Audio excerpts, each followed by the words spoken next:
जय श्री राधे कृष्ण। आप सभी का आपके अपने YouTube channel BK Mishra present में बहुत बहुत स्वागत है। आइए आज आप सब सुनेंगे विष्णु पुराण द्वितीय अंश में 13वें अध्याय की कथा। अब तक आपने पिछले अध्यायों का कथा श्रवण नहीं किया हो तो चैनल पे वीडियो अपलोड है या चैनल पे विष्णु पुराण अंश 1 और 2 के नाम से प्लेलिस्ट बनाया गया है। आप वहां से पिछले अध्यायों का कथा श्रवण कर सकते हैं। तो आइए सुनते हैं विष्णु पुराण दूसरे अंश में 13वें अध्याय की कथा। तो बोलिए प्रेम से भगवान विष्णु की जय, माता लक्ष्मी की जय, सर्वदेवी देवता की जय। श्री मैत्रेय जी बोले कि हे भगवान, मैंने पृथ्वी, समुद्र, नदियों और ग्रहण की स्थिति आदि के विषय में जो कुछ पूछा था सो सब आपने वर्णन कर दिया।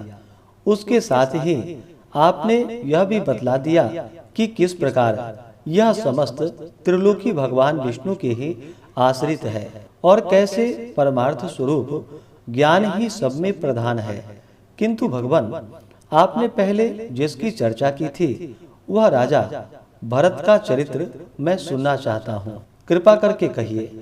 कहते हैं वे राजा भरत निरंतर योग युक्त होकर भगवान वासुदेव में चित्त लगाए शालग्राम क्षेत्र में रहा करते थे। इस प्रकार पुण्य देश के प्रभाव और हरि चिंतन से भी उनकी मुक्ति क्यों नहीं हुई, जिससे उन्हें फिर ब्राह्मण का जन्म लेना पड़ा। हे मुनि श्रेष्ठ, ब्राह्मण होकर भी उन महात्मा भरत जी ने फिर जो कुछ किया वह सब आप कृपा करके मुझसे कहिए। श्री पराशर जी बोले कि हे मैत्रेय, वे महाभाग पृथ्वीपति भरत जी भगवान में चित्त लगाए चिरकाल तक शालग्राम क्षेत्र में रहे। गुणवानों में श्रेष्ठ उन भरत जी ने अहिंसा आदि संपूर्ण गुण और मन के संयम में परम उत्कर्ष लाभ किया। हे यज्ञेश, हे अच्युत, हे गोविंद, हे माधव, हे अनंत, हे केशव, हे कृष्ण, हे विष्णु, हे हृषिकेश, हे वासुदेव, आपको नमस्कार है। इस प्रकार राजा भरत निरंतर केवल भगवान नामों का ही उच्चारण किया करते थे।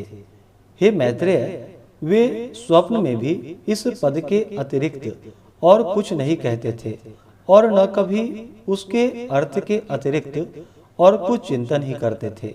वे निःसंग योग युक्त और तपस्वी राजा भगवान की पूजा के लिए केवल समीध, पुष्प और कुशा का ही संचय करते थे। इसके अतिरिक्त वे और कोई कर्म नहीं करते थे।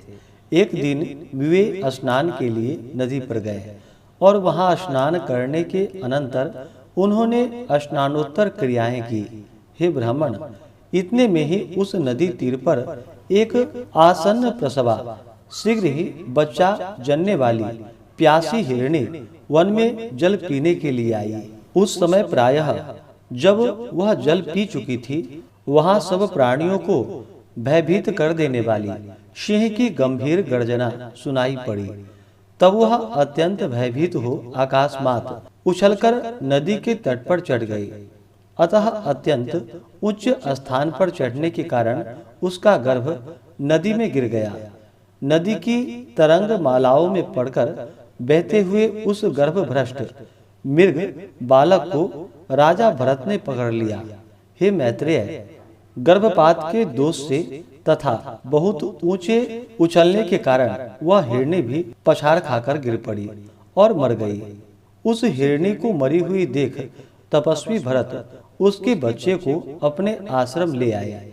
हे मुने, फिर राजा भरत उस मृग छौने का नित्य प्रति पालन पोषण करने लगे और वह भी उनसे पोषित होकर दिन दिन बढ़ने लगा।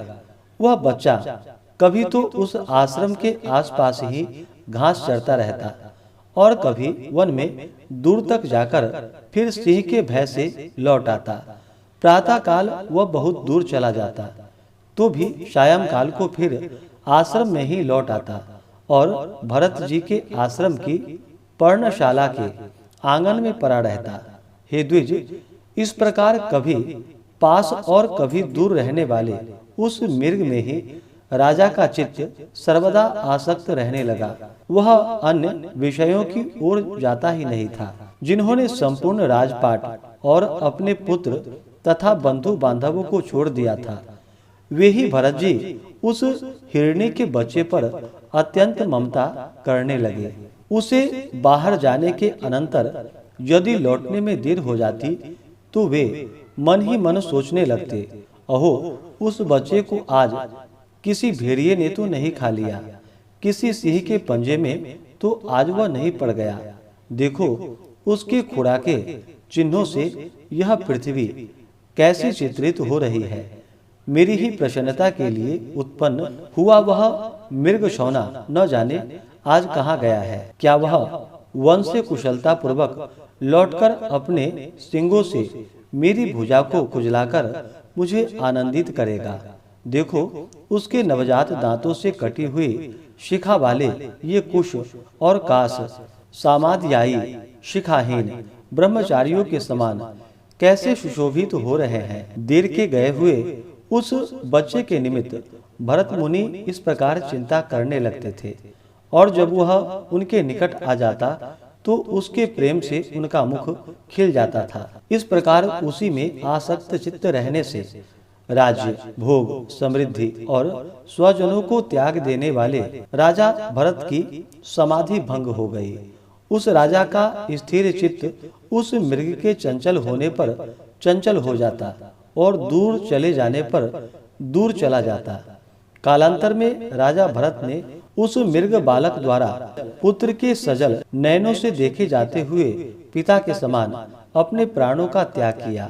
हे मैत्रेय, राजा भी प्राण छोड़ते समय स्नेहवश उस मृग को ही देखता रहा तथा उसी में तन्मय रहने से उसने और कुछ भी चिंतन नहीं किया। तदंतर उस समय की सुदृढ़ भावना के कारण वह जम्बू मार्ग कालंजर पर्वत के घोर वनों में अपने पूर्व जन्म की स्मृति से युक्त एक मृग हुआ। हे द्विजोत्तम, अपने पूर्व जन्म का स्मरण रहने के कारण वह संसार से उपरत हो गया और अपनी माता को छोड़कर फिर शालग्राम क्षेत्र में आकर ही रहने लगा।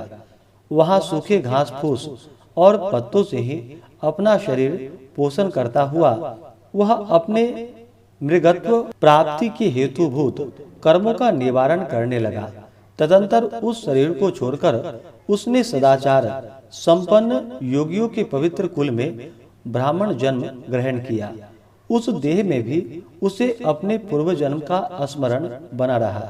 हे मैत्रेय, वह सर्व विज्ञान संपन्न और समस्त शास्त्रों के मर्मक को जानने वाले थे तथा अपने आत्मा को निरंतर प्रकृति से परे देखता था। हे महामुने, आत्मज्ञान संपन्न होने के कारण वह देवता आदि संपूर्ण प्राणियों को अपने से अभिन्न रूप से देखता था। उपनयन संस्कार हो जाने पर वह गुरु के पढ़ाने पर भी वेद पाठ नहीं करता था तथा न किसी कर्म की ओर ध्यान देता और न कोई अन्य शास्त्र ही पढ़ता था। जब कोई उससे बहुत पूछताछ करता तो जड़ के समान कुछ असंस्कृत असार एवं ग्रामीण वाक्यों से मिले हुए वचन बोल देता था। निरंतर मैला कुचैला शरीर, मलिन वस्त्र और अपरिमार्जित दंत युक्त होने के कारण वह ब्राह्मण सदा अपने नगरवासियों से अपमानित होता रहता था। हे मैत्रेय, योग स्त्री के लिए सबसे अधिक हानिकारक सम्मान ही है। जो योगी अन्य मनुष्यों से अपमानित होता है वह शीघ्र ही सिद्धि लाभ कर लेता है। अतः योगी को सन मार्ग को दूषित न करते हुए ऐसा आचरण करना चाहिए जिससे लोग अपमान करें और संगति से दूर रहे। हिरण्यगर्भ के इस सारयुक्त वचन को स्मरण रखते हुए वे महामति विप्रवर अपने आप को लोगों में जड़ और उन्मत्त शाही प्रकट करते थे। कुलमाश, जौ आदि, धान, शाक, जंगली फल अथवा कर्ण आदि जो कुछ भक्ष्य मिल जाता उस थोड़े से को ही बहुत मानकर वे उसी को खा लेते और अपना कालक्षेप करते रहते। फिर पिता के शांत हो जाने पर उनके भाई बंधु उसका सड़े गले अन्न से पोषण करते हुए उनसे खेती बाड़ी का कार्य कराने लगे। वे बैल की समान पुष्ट शरीर वाले और कर्म में जड़वत निश्चेष्ट थे। अतः केवल आहार मात्र से ही वे सब लोगों के यंत्र बन जाते थे, अर्थात सभी लोग उन्हें आहार मात्र देकर अपना अपना काम निकाल लिया करते थे। उन्हें इस प्रकार संस्कार शून्य और ब्राह्मण वेश के विरुद्ध आचरण वाला देख रात्रि के समय पृषतराज के सेवकों ने बलि की विधि से सुसज्जित कर काली का बलि पशु बनाया। किंतु इस प्रकार एक परम योगेश्वर को बलि के लिए उपस्थित देख महाकाली ने एक तीक्ष्ण खड्ग से उन क्रूर कर्मा राज सेवकों का गला काट डाला और अपने पार्षदों सहित उसका तीखा रुधिर पान किया। तदंतर एक दिन महात्मा सौवीर राज कहीं जा रहे थे। उस समय उनके बेगारियों ने समझा कि यह भी बेगार के ही योग्य है। राजा के सेवकों ने भी भस्म में छिपे हुए अग्नि के समान उन महात्मा का रंग ढंग देखकर उन्हें बेगार के योग्य समझा। हे द्विज, उन सौवीर राज ने मोक्ष धर्म ज्ञाता महामुनि कपिल से यह पूछने के लिए कि इस दुखमय संसार में मनुष्यों का श्रेय किसमें है, शिविका पर चढ़कर इक्षुमती नदी के किनारे उन महिषी के आश्रम पर जाने का विचार किया। तब राज सेवक के कहने से भरत मुनि भी उनकी पालकी को अन्य बेगारियों के बीच में लगाकर वहन करने लगे। इस प्रकार बेगार में पकड़े जाकर अपने पूर्व जन्म का स्मरण रखने वाले संपूर्ण विज्ञान के एकमात्र पात्र वे विप्रवर अपने पाप में प्रारब्ध का क्षय करने के लिए उस शिविरिका को उठाकर चलने लगे। वे बुद्धिमानों में श्रेष्ठ द्विजवर तो 4 हाथ भूमि देखते हुए मंद गति से चलते थे, किंतु उनके अन्य साथी जल्दी जल्दी चल रहे थे। इस प्रकार शिविका की विषम गति देखकर राजा ने कहा, अरे शिविका वाहको, यह क्या करते हो? समान गति से चलो। किंतु फिर भी उसकी गति उसी प्रकार विषम देखकर राजा ने फिर कहा, अरे क्या है, इस प्रकार आसमान भाव से क्यों चलती हो? राजा के बार बार ऐसे वचन को सुनकर वे शिविका वाहक भरत जी को दिखाकर कहने लगा, हम में से एक यही धीरे धीरे चलता है। राजा ने कहा, अरे तूने तो अभी मेरी शिविका को थोड़ी ही दूर वहन किया है, क्या इतने में ही थक गया? तू वैसे तो बहुत मोटा मुष्टंडा दिखाई देता है, फिर क्या तुझसे इतना भी श्रम नहीं सहा जाता? ब्राह्मण बोला, राजन, मैं न मोटा हूँ और न मैंने आपकी शिविका ही उठा रखी है, मैं थका भी नहीं हूँ और न मुझे श्रम सहन करने की आवश्यकता है। राजा बोला, अरे तू तो प्रत्यक्ष ही मोटा दिखाई दे रहा है। इस समय भी शिविका तेरे कंधे पर रखी हुई है और बोझा ढोने से देहधारियों को श्रम होता ही है। ब्राह्मण बोला, राजन, तुम्हें प्रत्यक्ष क्या दिखाई दे रहा है, मुझे पहले यही बताओ। उसके बलवान अथवा अबलवान आदि विशेषणों की बात तो पीछे करना। तूने मेरी शिविका का वहन किया है, इस समय भी वह तेरे ही कंधों पर रखी हुई है। तुम्हारा ऐसा कहना सर्वथा मिथ्या है। अच्छा मेरी बात सुनो, देखो पृथ्वी पर तो मेरे पैर रखे ही हैं, पैरों के ऊपर जंघाएं हैं और जंघाओं के ऊपर दोनों उरु तथा उरुओं के ऊपर उदर है। उदर के ऊपर वक्षा स्थल, बाहु और कंधों की स्थिति है तथा कंधों के ऊपर यह शिविका रखी है। इसमें मेरे ऊपर कैसे बोझा रहा? इस शिविका में जिसे तुम्हारा कहा जाता है वह शरीर रखा हुआ है। वास्तव तो तुम वहाँ शिविका में हो और मैं यहाँ पृथ्वी पर हूँ। ऐसा कहना सर्वथा मिथ्या है। हे राजन, मैं, तुम और अन्य भी समस्त जीव पंचभूतों से ही वहन किया जाता है तथा यह भूत वर्ग भी गुणों के प्रवाह में पड़कर ही बह जा रहा है। हे पृथ्वी पते, हे सत्वादि गुण भी कर्मों के वशीभूत है और समस्त जीवों में कर्म अविद्याजन्य ही है। आत्मा तो शुद्ध, अक्षर, शांत, निर्गुण और प्रकृति से परे है तथा समस्त जीवों में वह एक ही ओतप्रोत है। अतः उसकी वृद्धि अथवा क्षय कभी नहीं होती। हे नृप, जब उसके उपचय वृद्धि अपचय क्षय ही नहीं होते तो तुमने यह बात किस युक्ति से कही कि तू मोटा है? यदि कर्मशः पृथ्वी, पाद, जंघा, कटी, उरु और उदर पर स्थित कंधों पर रखी हुई यह शिविका मेरे लिए भार रूप हो सकती है, तो उसी प्रकार तुम्हारे लिए भी तो हो सकती है, क्योंकि ये पृथ्वी आदि तो जैसे तुमसे पृथक है वैसे ही मुझ आत्मा से भी सर्वथा भिन्न है। तथा इस युक्ति से तो अन्य समस्त जीवों ने भी केवल शिविका ही नहीं बल्कि संपूर्ण पर्वत, वृक्ष, गृह और पृथ्वी आदि का भार उठा रखा है। हे राजन, जब प्रकृति जन्य कारणों से पुरुष सर्वथा भिन्न है तो उसका परिश्रम भी मुझको कैसे हो सकता है? और जिस द्रव्य से यह शिविका बनी हुई है उसी से यह आपका, मेरा अथवा और सबका शरीर भी बना है, जिसमें कि ममत्व का आरोप किया हुआ है।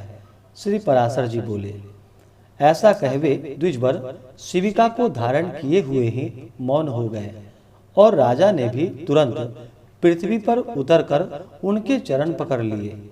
राजा बोला, अहो द्विजराज, इस शिविका को छोड़कर आप मेरे ऊपर कृपा कीजिए। प्रभु, कृपा बताइए, इस जड़ वेश को धारण किए आप कौन हैं?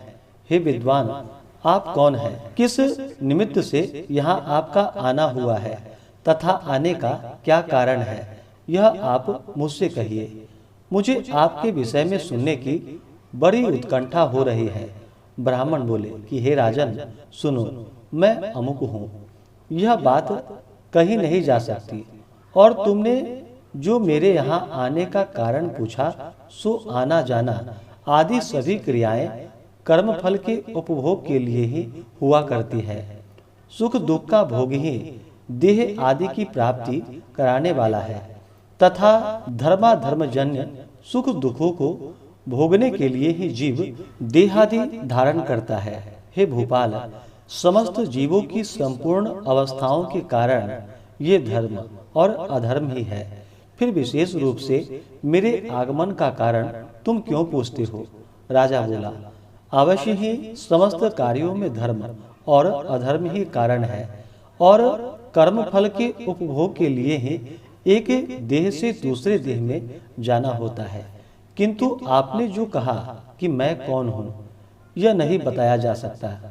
इसी बात को सुनने की मुझे इच्छा हो रही है। हे ब्राह्मण, जो है अर्थात जो आत्मा, कर्ता, भोक्ता रूप से प्रतीत होता हुआ सदा सत्ता रूप से वर्तमान है, वही मैं हूँ, ऐसा क्यों नहीं कहा जा सकता?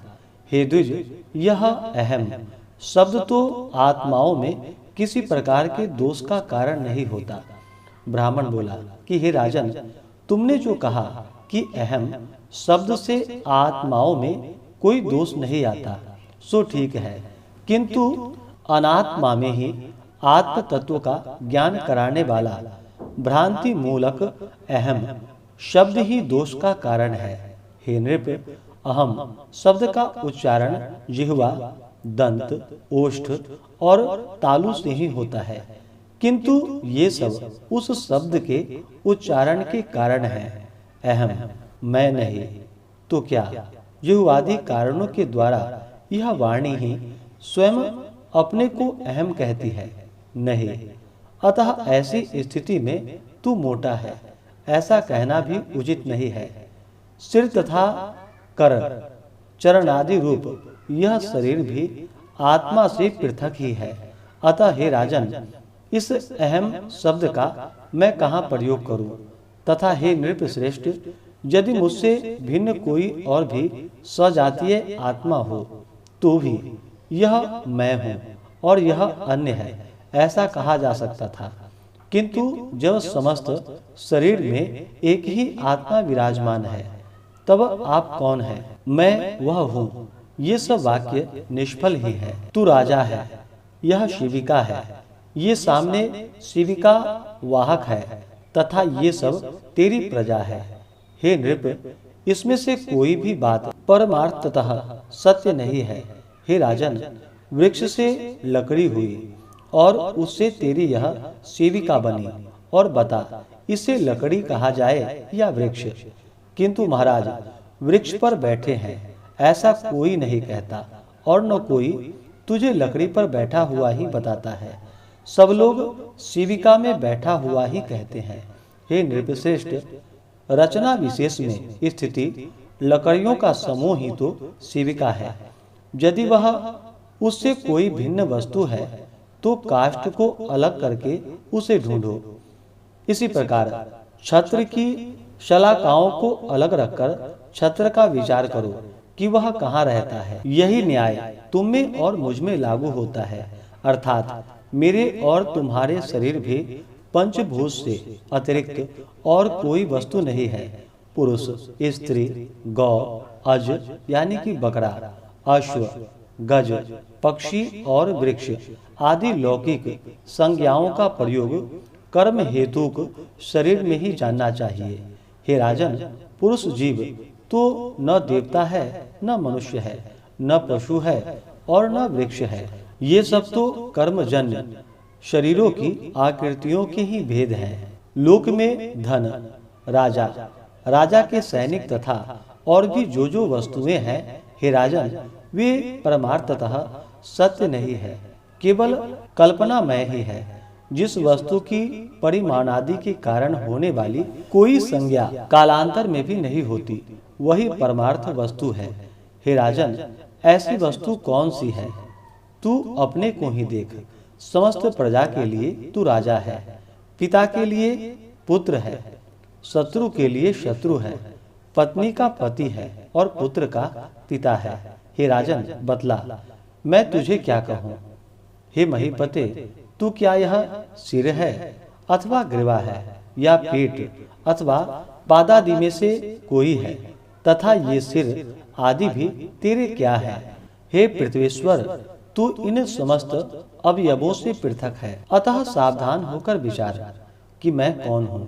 हे महाराज, आत्म तत्व इस प्रकार व्यवस्थित है, उसे सबसे पृथक करके ही बताया जा सकता है, तो फिर मैं उसे अहम शब्द से कैसे बतला सकता हूँ? इस प्रकार से श्री विष्णु पुराण द्वितीय अंश में 13वें अध्याय की कथा पूर्ण हुई। तो बोलिए प्रेम से भगवान विष्णु की जय, माता लक्ष्मी की जय, सर्वदेवी देवता की जय। इसके आगे की कथा जो कि आप अगले अध्याय में सुनेंगे। अगले अध्याय में जड़ भरत और सौवीर नरेश का संवाद का वर्णन सुनेंगे। तो आशा करता हूँ कि यह कथा आपको अच्छा लगा हो। इसी प्रकार से ज्ञानवर्धक जानकारियाँ प्राप्त करते रहने के लिए, व्रत पूजा के बारे में जानने के लिए, कथा को सुनने के लिए चैनल पे अगर आप पहली बार आए हैं तो चैनल को लाल बटन दबा करके सब्सक्राइब करें, साथ में बेल आइकन घंटी को दबाएं ताकि आने वाली वीडियो का नोटिफिकेशन आपको समय से मिलता रहे। वीडियो को लाइक करें, शेयर करें। सुखी रहें और स्वस्थ रहें।